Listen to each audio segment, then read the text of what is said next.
Olá, amigos e amigas do saber. Este é um episódio especial, pois estamos comemorando 5 anos de podcast.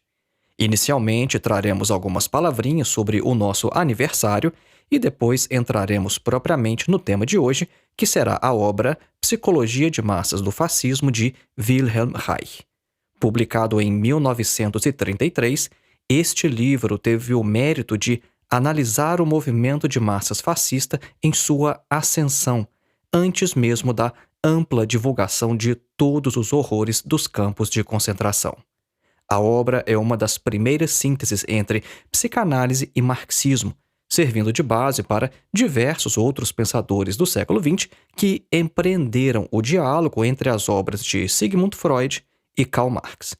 Veremos o papel desempenhado pela repressão sexual, pela religião e pela estrutura familiar como elementos fundamentais da mentalidade fascista. Então, vamos lá, acompanhe.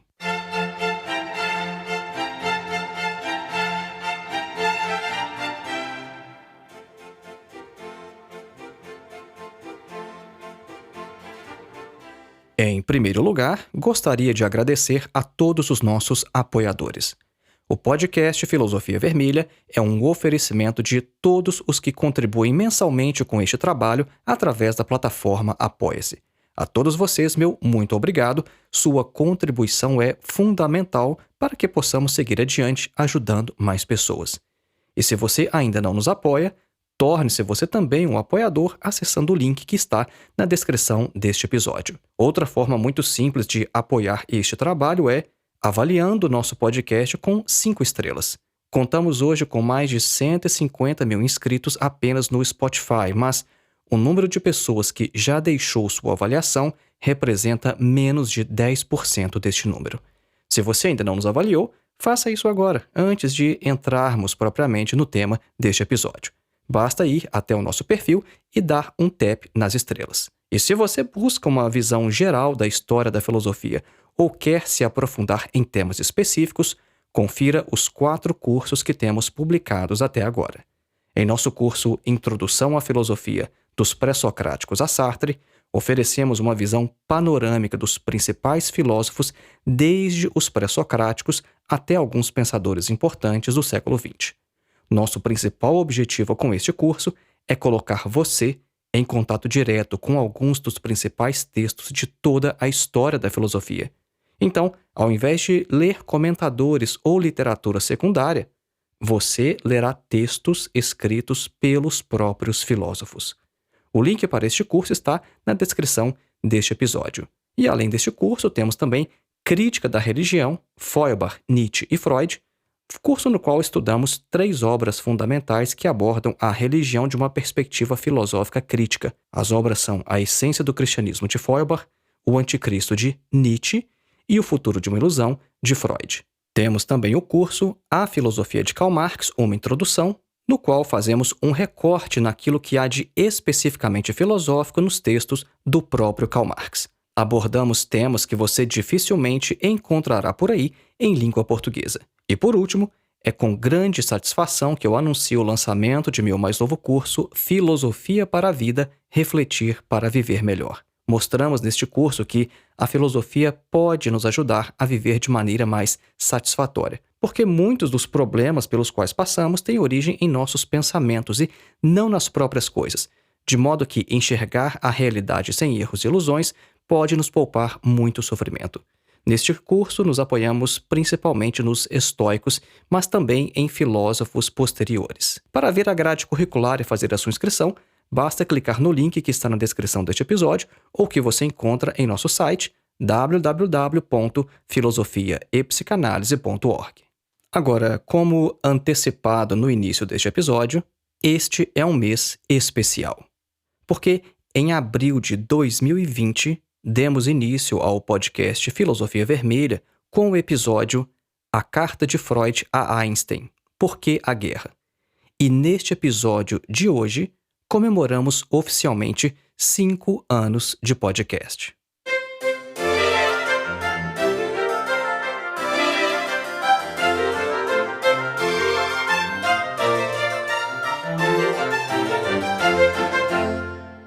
A ideia de iniciar o podcast Filosofia Vermelha surgiu a partir de comentários em nosso canal no YouTube. Considerando que eu mesmo não acompanhava nenhum podcast até aquela data, eu iniciei esta nova frente de trabalho sem referências ou muitas perspectivas. Alguns meses depois, no entanto, ao perceber que os primeiros episódios alcançaram uma audiência expressiva, eu percebi então que eu estava no caminho correto e resolvi continuar. Foram mais de 100 episódios até hoje. O tempo passou tão rápido que eu mal posso acreditar que já faz 5 anos que estamos desenvolvendo este trabalho, o qual já se tornou parte de minha rotina e, para dizer a verdade, a minha frente de trabalho predileta. Como eu já comentei em minhas redes sociais, eu não escondo de ninguém que hoje eu prefiro muito mais gravar episódios do podcast a gravar vídeos. Isso não apenas pela questão técnica, mas por considerar que a mídia podcast é mais apropriada à transmissão do pensamento filosófico. A filosofia é um saber abstrato que lida com categorias e conceitos sem representação visual, e por isso acredito que aqueles que conseguem se concentrar em um discurso sem o apoio dos olhos possuem mais inclinação à filosofia. Não é por acaso que também introduzimos a nossa clássica pausa musical em cada episódio. Tanto a música erudita quanto a filosofia exigem certas habilidades de concentração e abstração que mostram a afinidade entre as duas áreas. As músicas em nossos episódios cumprem mais do que uma função meramente prática de descanso, mas elas são também uma maneira de construir e filtrar o nosso público. Acredito que quem não suporta ouvir música erudita provavelmente também nunca será capaz de realmente fazer filosofia. Eu não estou dizendo que isso seja uma pré-condição, mas eu estou dizendo tão somente que, se um indivíduo não tem a paciência e a capacidade de abstração para ouvir música instrumental, eu não acredito que essas habilidades estarão presentes na hora de se dedicar à reflexão filosófica. Nestes 5 anos, falamos dos temas mais diversos nas áreas de filosofia, psicanálise, política e algumas vezes até mesmo sociologia. Segundo as estatísticas do Spotify, o nosso episódio mais ouvido de todos os tempos foi Estoicismo, 4 lições sobre Epicteto. Episódio este seguido pelo Introdução à Psicanálise e, em terceiro lugar, O Sentido da Vida. E Freud e Nietzsche são os autores preferidos de vocês, aqueles que mais geram audiência. Mas agora, e você? Quantos episódios de nosso podcast você já ouviu? E desde que ano você nos acompanha? Responda a nossa enquete neste episódio e diga também nos comentários quais os episódios que você mais gostou, o que você gostaria de ouvir aqui no podcast, ou então como o nosso podcast já contribuiu em alguma questão pessoal, escolar ou acadêmica. E por último, eu gostaria de agradecer mais uma vez a nossos apoiadores. Sem vocês, este trabalho seria inviável e talvez não estaria mais no ar. Graças a vocês que nos apoiam, mensalmente através da plataforma Apoia-se, nós podemos financiar as despesas básicas de manutenção deste trabalho, o que envolve não apenas a própria vida e tempo deste que vos fala, mas também as questões materiais. Neste episódio de hoje, por exemplo, nós estamos estreando o nosso novo microfone, o qual custou o dobro do preço do anterior. E isso considerando que é um microfone alemão e que eu comprei morando aqui na Alemanha, evitando os altos impostos desse tipo de produto no Brasil. Então, esse tipo de melhoria técnica é parte de nosso compromisso de sempre melhorar e entregar a vocês um material com a melhor qualidade possível, mas isso não seria viável sem o seu apoio. Eu já presenciei muitos podcasts ou canais no YouTube simplesmente encerrarem suas atividades, não obstante possuírem centenas de milhares de inscritos. Nós não podemos tomar por certo e indubitável que, se um trabalho existe na internet e tem certo sucesso, ele vai continuar para sempre. Por isso, eu sempre ressalto que, se este trabalho traz algum valor para você, considere ser um de nossos apoiadores. Meu muito obrigado a todos vocês que nos acompanham. Este trabalho só faz sentido porque você é parte de nossa audiência.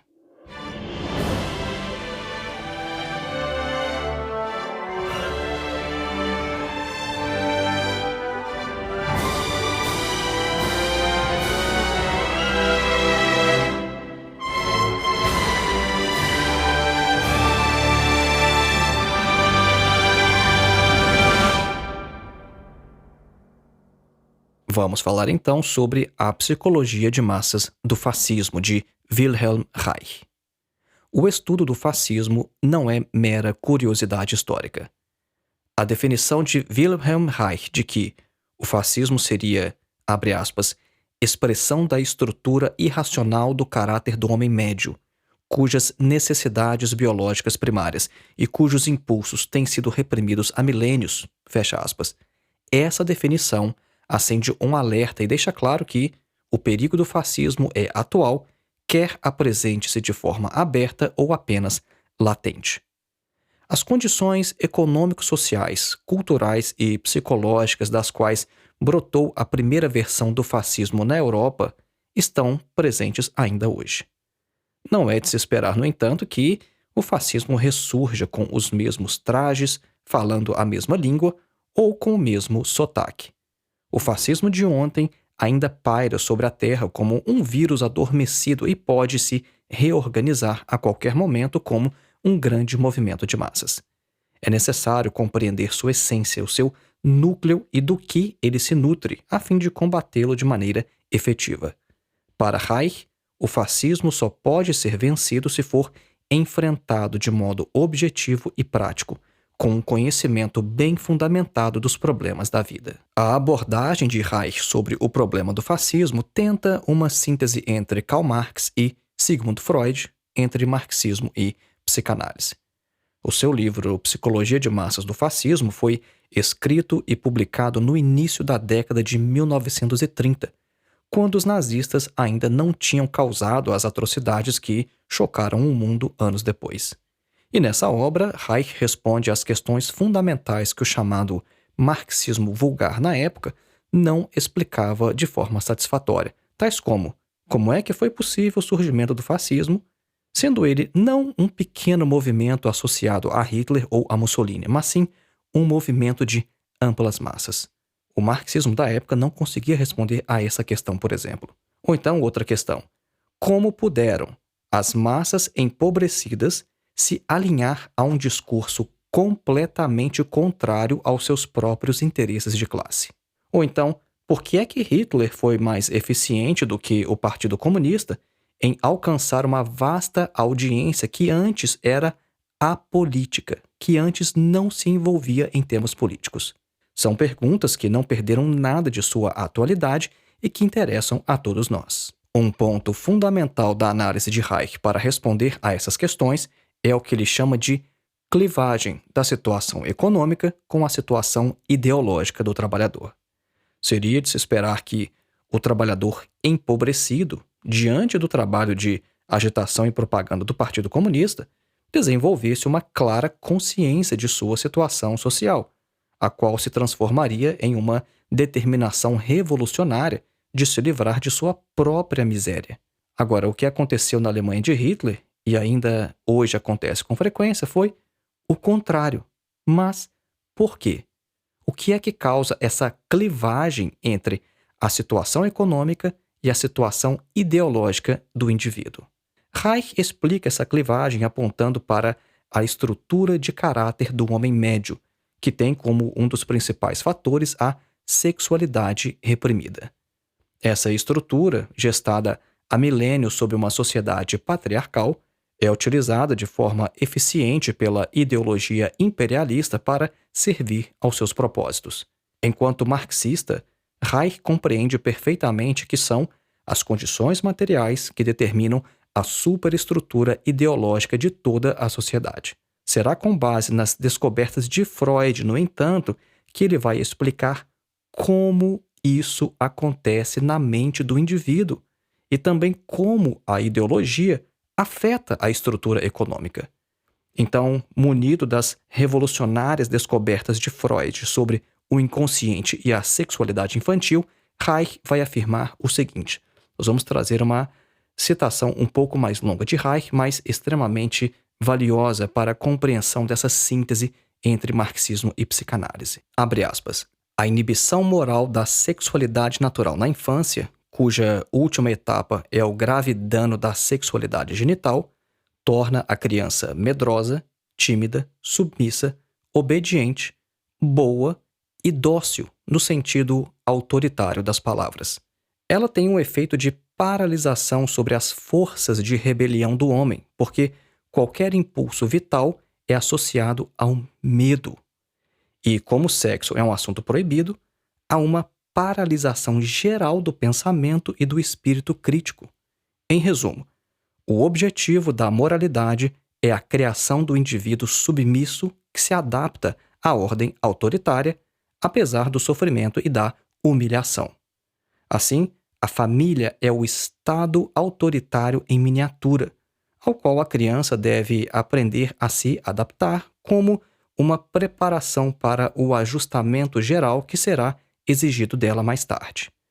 A estrutura autoritária do homem é basicamente produzida, é necessário ter isso presente, através da fixação das inibições e dos medos sexuais na substância viva dos impulsos sexuais. O resultado é o conservadorismo, o medo de liberdade. Em resumo, a mentalidade reacionária. Fecha aspas. O efeito da ideologia sobre a base econômica, que é matriz dessa clivagem, pode ser assim resumida.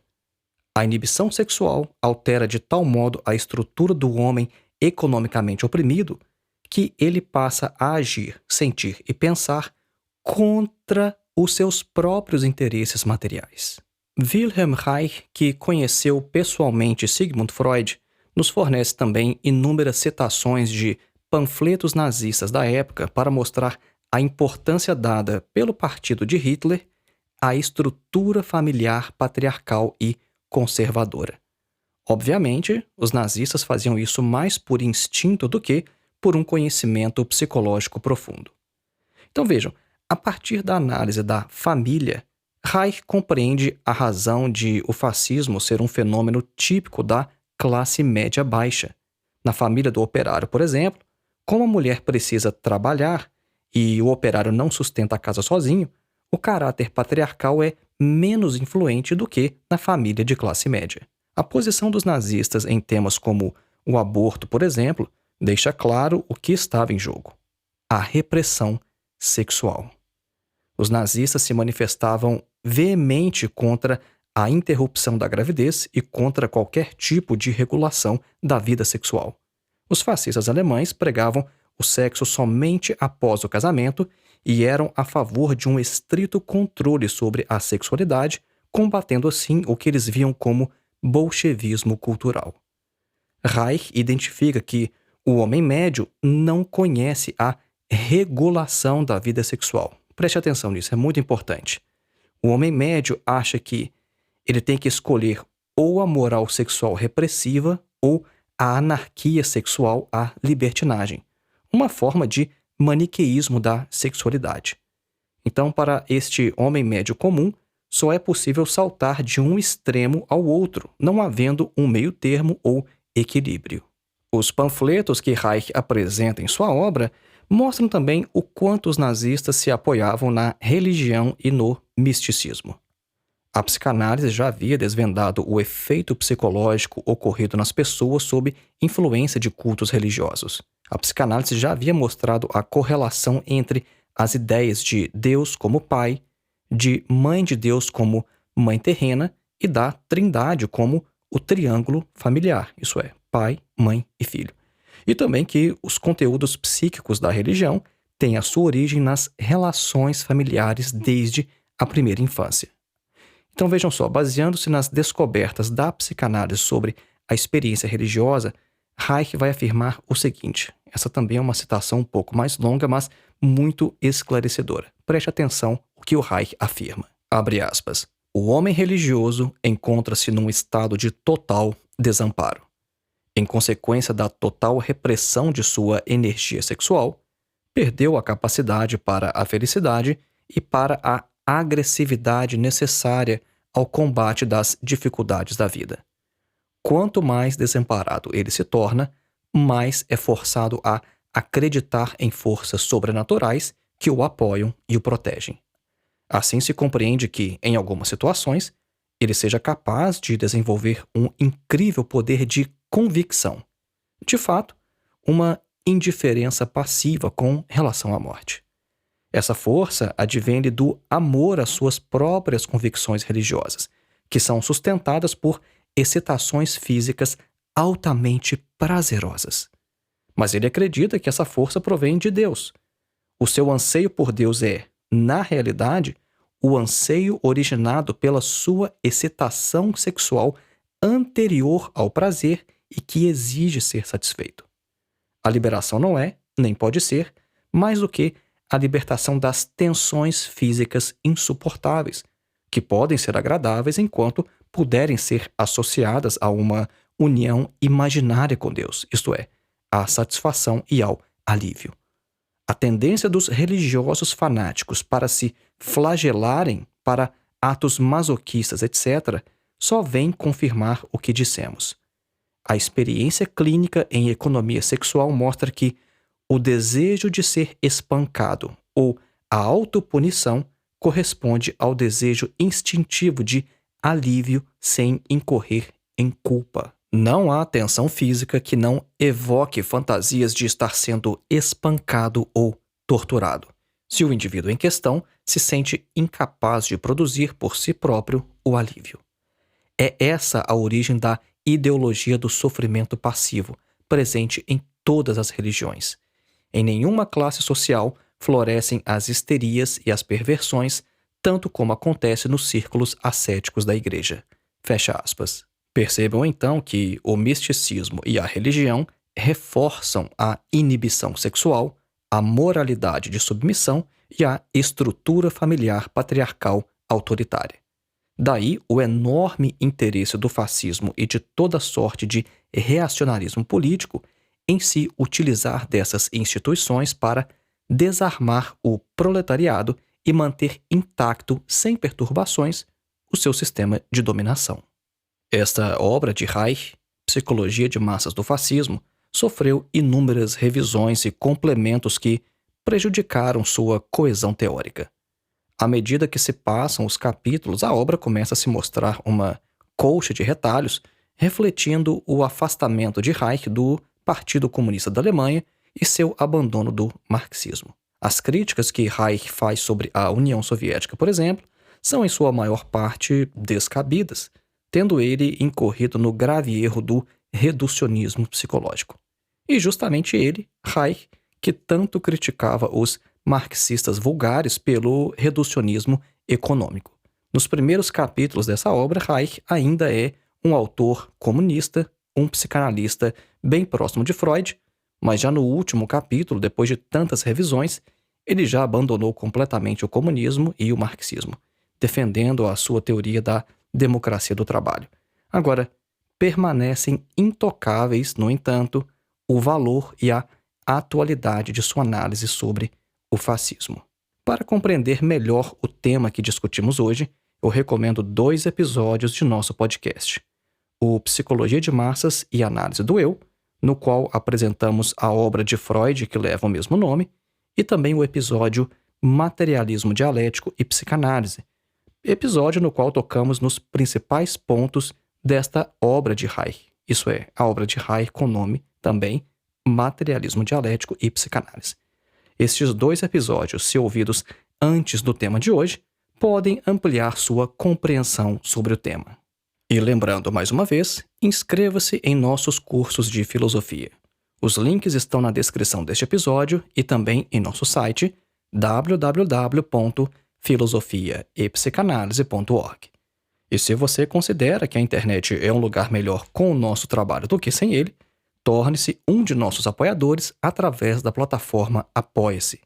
O link está também na descrição deste episódio, ou você pode digitar o endereço diretamente em seu navegador www.apoia.se/Filosofia Vermelha. E outra forma muito fácil de contribuir com o nosso trabalho é fazendo qualquer contribuição através de nossa chave Pix, a qual é o nosso endereço de e-mail, filosofiavermelha@gmail.com. Um grande abraço e até o próximo.